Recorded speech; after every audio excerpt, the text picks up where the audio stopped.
السلام علیکم ورحمت الله وبرکاتو. دوستانو په دې سکرین باندې تاسو ته د ماشومي تصویر ښکاری د تعلق د ذلدیر پاین د علاقې میدان سره ده.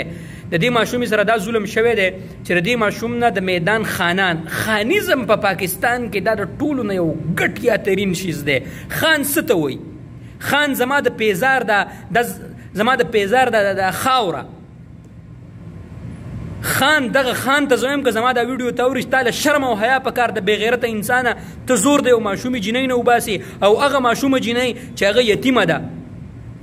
تا قرآن نه دی، تا چېرته قرآن بېغیرته انسانه تا چېرته قرآن نه دی اورېدلی؟ قرآن کې الله تعالی څه وایي د یتیم باره کې؟ رسول الله صلی الله علیه وسلم احادیث تا نه دي اورېدلي چې رسول الله صلی الله علیه وسلم د احادیث څه وایي د یتیمانو باره کې؟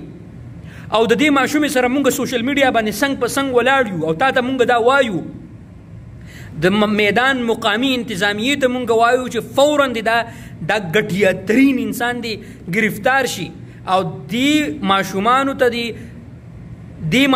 ته دی فوري طور انصاف ورکړی شو. دا انسان دا ګټیا ترین انسان دی گرفتار کړی شي.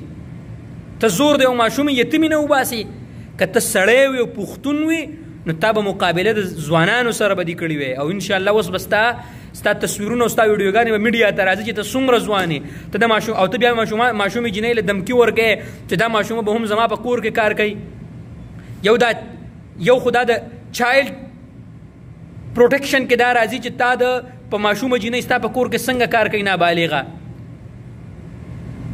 که ته مقابله کوې ته د ځوانانو مقابله او که ته د یتیمې جینۍ باندې تا لاس اوچت کړلی ویښته دې کټ کړي دي او دغه بې عزتي دې کړل ده او دغه بابا ته مونږ وایو دغه د ماشومې چې کم دغه دي مشران دي هغو ته مونږ وایو چې مونږ تاسو سره یو انشاءالله دا خان ستاسو هېڅ هم نشي کولی.